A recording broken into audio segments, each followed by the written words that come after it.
de alto peso, que podrían ser proteínuria o que pudiese ser glucosa, sin ser un problema. Para eso necesitaríamos estar haciendo estudios seriados. Vean, se puede encontrar hasta 300 miligramos de proteínas o hasta 200 mililitros de orina residual que puede encontrarse. ¿Por qué? Pues solamente por la compresión. Entonces, aquí es importante. Decimos, ¿tiene glucosuria? Entonces hay que ver qué pasa. ¿De verdad la glucosuria es fisiológica o la paciente está haciéndonos una diabetes gestacional?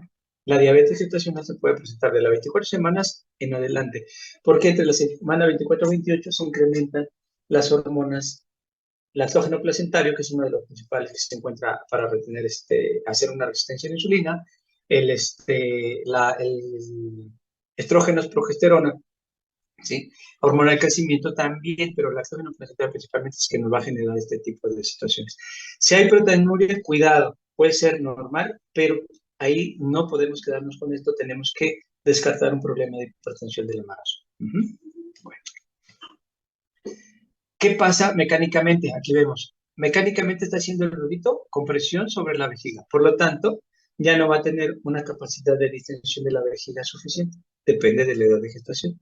Entonces, ¿por qué se debe esto? Bueno, pues porque la progesterona va a hacer una dilatación de toda la musculatura lisa. ¿Sí? Entonces, ese uréter se puede ver relajado y entonces es cuando la paciente, después del segundo trimestre, empieza a tener una éstasis urinaria y es más susceptible de procesos infecciosos. El riñón del lado derecho va a sufrir cambios porque cuando crece el útero, como tenemos bueno, tienen el riñón del lado derecho, está el hígado y ya no puede seguirse elevando, va a sufrir una rotación y esa rotación también nos va a llevar a que haya una éstasis urinaria y nos va a favorecer problemas urinarios, si es que no lo vemos. Al nivel de los cambios vesicales, bueno, pues la paciente va a tener, puede haber edema, puede haber, no han entrado una cesárea todavía, ¿no?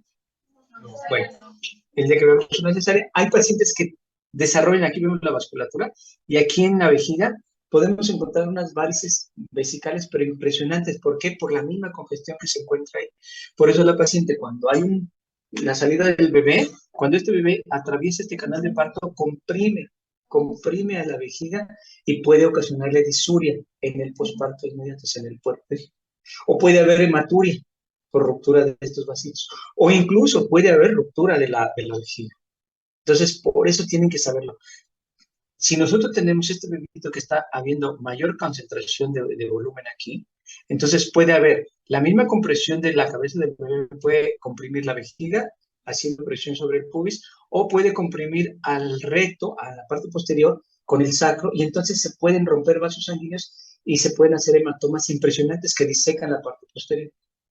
Por eso es importantísimo que cuando nosotros hacemos un tacto vaginal, no nada más es en el puerperio, no nada más es hacer el tacto por hacer una revisión, sino identificar que en todo el trayecto, en toda la circunferencia de la vagina, no encontremos acumulaciones, que no haya bombamientos, que no haya problemas. De hecho, lo ideal es que tuviéramos que hacer un tacto rectal a todas las pacientes, para ver que no haya compromiso en red. Nunca me hicieron favor de presentar de audiencia. Bueno, en el digestivo, decíamos ya en el digestivo, si no me recuerdo, o lo comenté con alguien más, que desde la boca hasta el ano va a sufrir una relajación de la musculatura. A nivel de boca va a haber una congestión de la gingiva y entonces va a tener su gingivitis gestacional, va a haber más vascularidad, va a haber gingivorragia, va a haber dolor y vamos a ver encías violeta, amoratadas, y tienen más sensibilidad. Por eso es que la mujer durante el embarazo tiene más posibilidad de incrementarse sus caries que hay. Por eso cuando decían las abuelas, decían, no, es que se me cayó un diente porque cuando naciste tuve que no sé qué tanto, no era por tanto esto. Yo me acuerdo que mi abuela decía, es que cada hijo un diente. No, cada paciente embarazada, si tiene problemas dentales, y por eso es que tenemos que buscarle intencionadamente su boca, si tiene algún dato de problemas, mandarla a odonto, ¿sí? Para que la revise, para que se disminuya esto. Se prolonga el tiempo del vaciado gástrico, ya lo habíamos hablado. La relajación, la compresión, dependiendo de la edad en que se encuentre, pues va a hacer que ese intestino se relaje, digo, el estómago se relaje, haya más tiempo el bolo alimentario ahí, el alimento se fermente, forme gases, regrese el alimento, tenga pirosis, tenga agruras, tenga acidez. Principalmente durante la mañana le va a dar esto, ¿sí? En cualquier etapa del embarazo, principalmente durante los primeros 3 meses, ¿sí? La progesterona es responsable, la gonadotropina crónica es responsable de que la paciente tenga las náuseas y vómitos. Bueno. El hiperintestismo, ¿qué dijimos? Si se relaja el músculo, pues obviamente el movimiento peristáltico se va a disminuir. El tránsito va a disminuir, va a haber mayor fermentación de alimento durante todo el trayecto.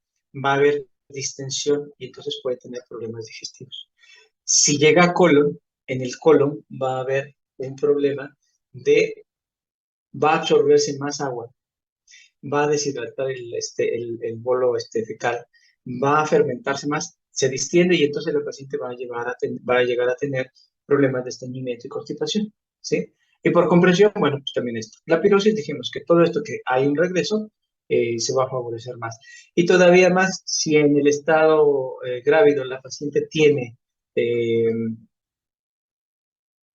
antojos de comer cosas picantes, saladas, irritantes. Eso se llama pica, no hay una explicación como tal, es un fenómeno psicológico que se da. Entonces, si le agregamos que ya de por sí el tránsito digestivo se encuentra comprometido, el vaciamiento gástrico se encuentra comprometido y todavía le echamos más alimentos ácidos grasos y demás, o alimentos muy copiosos, pues esto le va a suceder a la paciente. Y entonces vamos a tener ahí el problema de una esofagitis. ¿Dónde? Bien, gracias, me encanta mucho. El chocolate nada. No es cierto, es una falsedad. No me digas eso, pero acabo de caer un dedo. Es que la doctora regañó a las personas porque se echó chocolate. Que fue por eso. Bueno, perdón por lo que digo, pero no hay nada, no, el chocolate no hace nada. Entonces hay algunos alimentos que se han relacionado, ¿sí? Con que puede ocasionar irritabilidad o excitabilidad uterina. Con ellos, el café, la canela, los tés, ¿sí? Que en un momento dado pudieran, ¿sí? Condicionar a excitabilidad. Más no quiere decir que porque yo me he tomado una taza de café o una taza de té, ¿sí? Entonces me vaya a llevar a que desencadene trabajo de parto. Sí. O sea, no es así. No hay una relación directamente bien sustentada, ¿ok? Entonces, sí se ve relacionado desde el punto de vista con algunos compuestos que tienen algunos alimentos, ¿sí? Bueno, ahora, tradicionalmente, sí, yo también tengo un diploma en medicina tradicional. Si vemos los compuestos tradicionales, sí, si combino yo algunos compuestos como puede ser la ruda, como puede ser la canela, va a favorecer a que haya una excitabilidad. Si la paciente está enojona, si la paciente está con ansiedad, si la paciente está preocupada, va a haber una liberación de catecolamina. Las catecolaminas se pueden combinar con los estrógenos y los estrógenos es un útero tónico. La teoría de por qué se desencadena un trabajo de parto es porque empieza a disminuir el efecto relajante de la progesterona y se incrementa el estrógeno. Y al haber un aumento del estrógeno, excita al útero, ¿sí? Pero son teorías aunadas a otras más, como podría ser la distensión misma de la cavidad. Una víscera hueca que se distiende a su máximo va a tender a contraerse. Borren lo que dije que no funciona, para que no pierdan su ídolo. ¿Vale?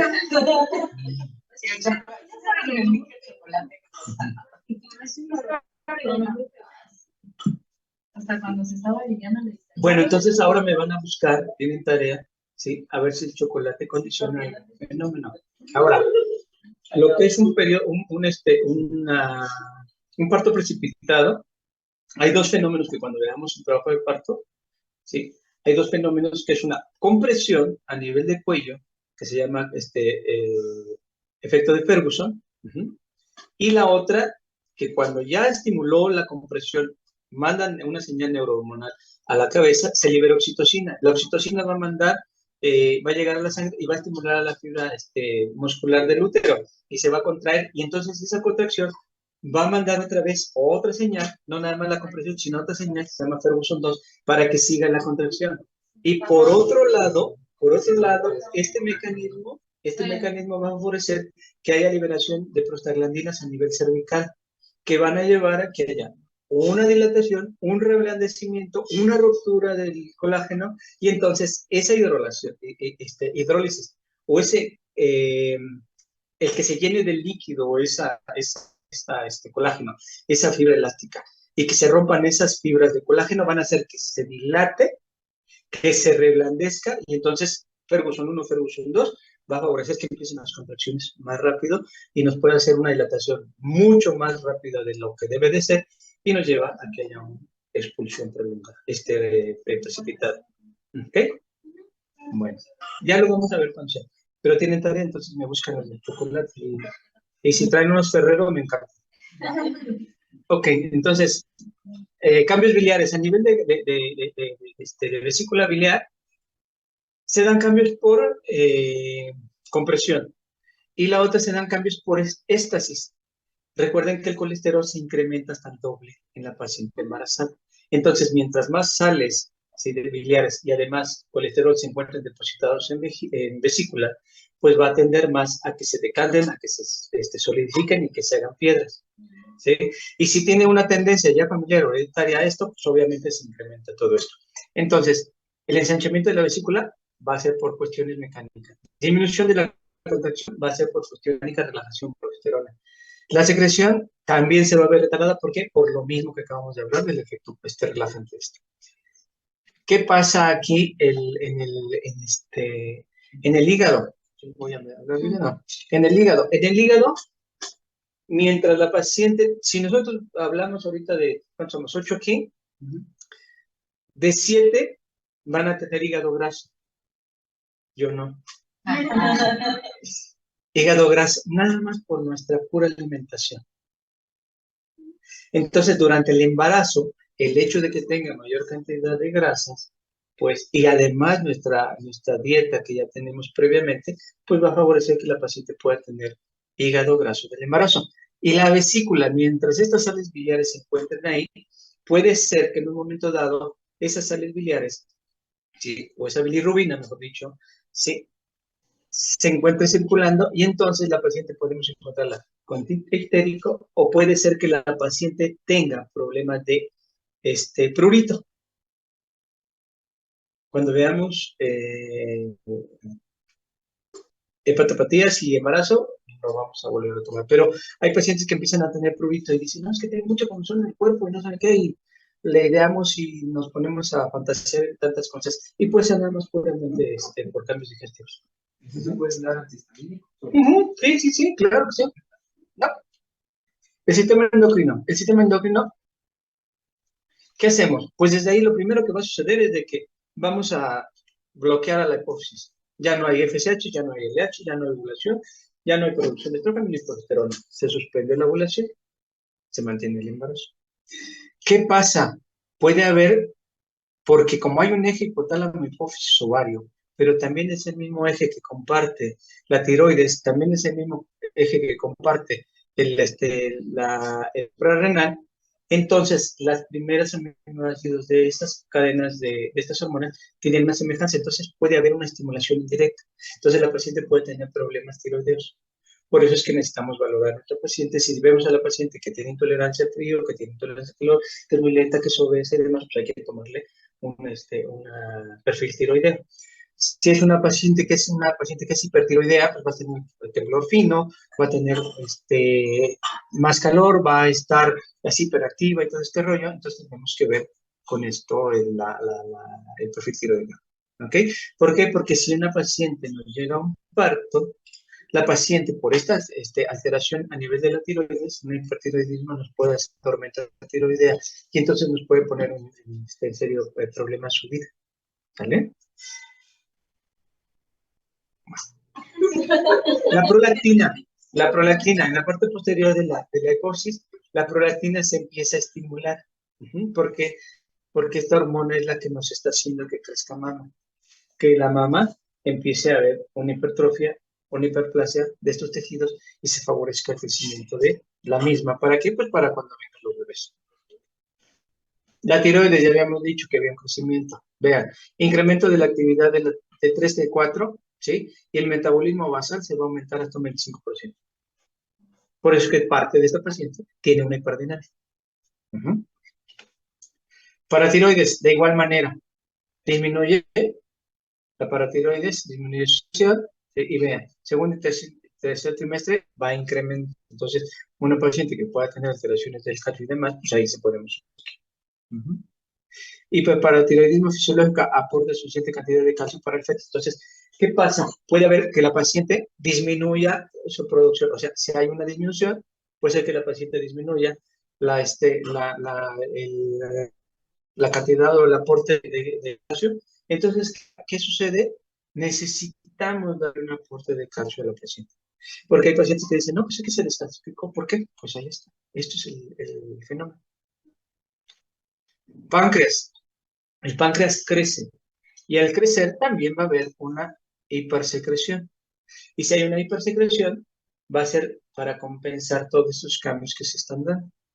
Pero ¿qué sucede? Bueno, pues sucede que durante la semana 24 en adelante, cuando vienen ya los cambios hormonales, puede haber, sí, una resistencia a la insulina. Por lo tanto, los tejidos ya no permiten, por decirlo de esa manera, que la insulina tome el azúcar y la meta en los tejidos, sino que se empieza a incrementar ahí y entonces la paciente nos hace una diabetes gestacional.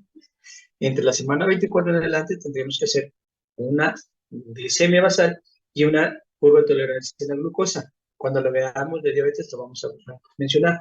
Se hacen dos estudios. Bueno, se pueden hacer tres estudios. Uno, la más regular que hacemos es una curva de tolerancia de glucosa que se llama O'Sullivan, que es con 50 gramos. Se toma una glucosa basal mínimo de 8 horas de ayuno, se toma en la mañana una basal, a la hora se toma otra y a la otra hora, a la segunda hora se toma otra. El rango, el margen de control es que 140 miligramos por decilitro. Por arriba de eso hablamos que hay cambios, ¿sí? Durante la primera hora puede incrementarse, pero en la segunda hora ya tiene que haber bajado por el mecanismo de que el páncreas se está utilizando o está fluyendo la insulina para que se empiece a meter a los tejidos, ¿vale? Suprarrenales, ¿qué decíamos? La suprarrenal también tiene mucho que ver con el manejo de los líquidos. Entonces, ¿qué pasa con el manejo de los líquidos? Bueno, pues empezamos a tener una liberación de aldosterona, podemos empezar a ver cambios a nivel de la angiotensina, ¿sí? Y la paciente puede desarrollar datos de hipertensión. Sistema nervioso central. No es que disminuya a nivel del sistema nervioso central los anestésicos por el embarazo, sino porque recuerden que la paciente está hemodiluida. Entonces, todo medicamento, y si es una paciente obesa, todo medicamento tenemos que ajustarlo de acuerdo al índice de masa corporal.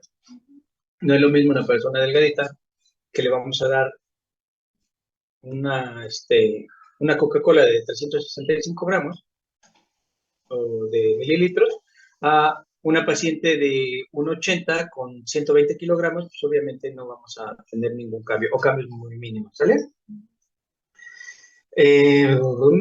Bueno, y esto los cambios que se van a dar a nivel respiratorio también, ¿sí? Va a haber cambios. No. A nivel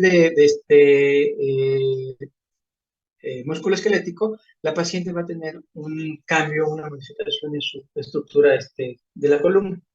Para mantener una vertical tendrá que hacer una lordosis y eso nos va a traer problemas. Ahorita lo vamos a ver. ¿Tiene efectos hasta hablando de la sustancia P o...? La progesterona. Sistema nervioso, la embarazada está expuesta a cambios de actividad hormonal.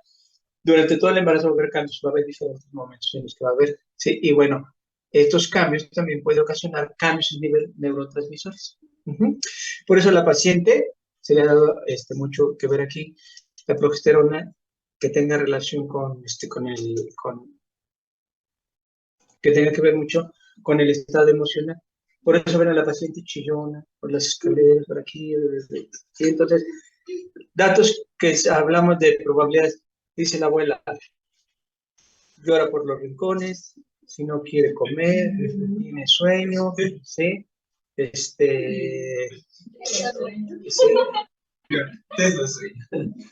Datos de sospecha embarazada. Estás embarazada, es lo que dice, ¿no? Clínicamente luego la segunda, ¿no? Datos de probabilidad. Sí. El líquido cefalorraquídeo también va a cambiar tus cuestiones de presiones nada más por volúmenes. Otros sistemas, cambios auditivos. Todos los órganos del sistema, aparatos, los órganos de los sentidos se van a incrementar o van a disminuir dependiendo de cada una de las pacientes. Hay que tener mucho cuidado con lo que dicen con las embarazadas porque tienen una agudeza auditiva muy buena. ¿Sí? Entonces, esto se puede dar por cambios a nivel de tímpano y las estructuras del oído. Cambios oculares. A nivel de la mácula se edematiza, se congestiona por el flujo que hay y entonces la paciente puede tener visión borrosa. Y lo podemos sospechar o podemos confundirlo con la paciente que viene con una preeclampsia y dice, bueno, tiene visión borrosa, pues puede ser preeclampsia, ¿no? Enfermedad hipertensiva. No, esto también es normal y se va a quitar en el embarazo, después de que pase. Va a haber disminuye la presión intraocular y algunos otros cambios que vamos a tener aquí más. Bueno, y bueno, pues eso sería todo. Entonces, lo que hicimos, actividad 3, Palacio de la Memoria de la técnica de Lossi. Lo que hicieron ustedes se llama técnica de Lossi y se llama Palacio de la Memoria. ¿Cómo hacemos? Lo que les estoy dando. Podemos hacer conexiones neuronales, ¿sí? ¿Cómo no es yo leerme el capítulo de cambios fisiológicos, sino que cuando doy los movimientos, que esto que yo estoy haciendo mis asociaciones, estoy manejando mis dos hemisferios para poder recordar los que se van a dar en el embarazo. Es una técnica que tu resumen de resumen, su acordeón. Y que a fin de cuentas, el acordeón está así, larguísimo. El acordeón en el examen que lo Doctor, Ajá. es que está cortando Sí. el audio, como que no escuchamos bien acá. ¿Hasta dónde se quedaron? La primera diapositiva. No, ¿Hasta dónde se quedaron? empezó a cortar y ya no escuchábamos. Ya no escuché yo.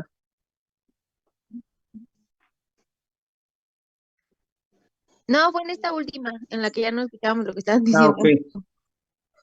Entonces decía yo que tengan aprendizaje en cualquier materia, en cualquier. Si hacen tener menciones, leyendo, hacer un resumen, depende de la inteligencia que tengan, inteligencia diferentes. Tenemos visual, tenemos interpersonal, tenemos inteligencia personal, ¿sí? Tenemos inteligencia práctica. Hay quienes haciendo las cosas se les queda más, hay quienes viendo las cosas se les queda más. Entonces, pero si utilizan una técnica como esta, que es una técnica ya muy técnica,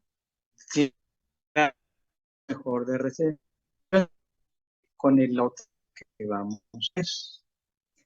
Y vamos a tomar.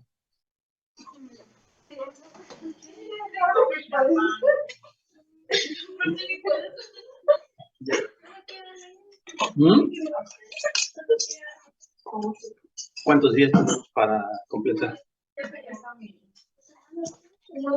A ver, antes del examen.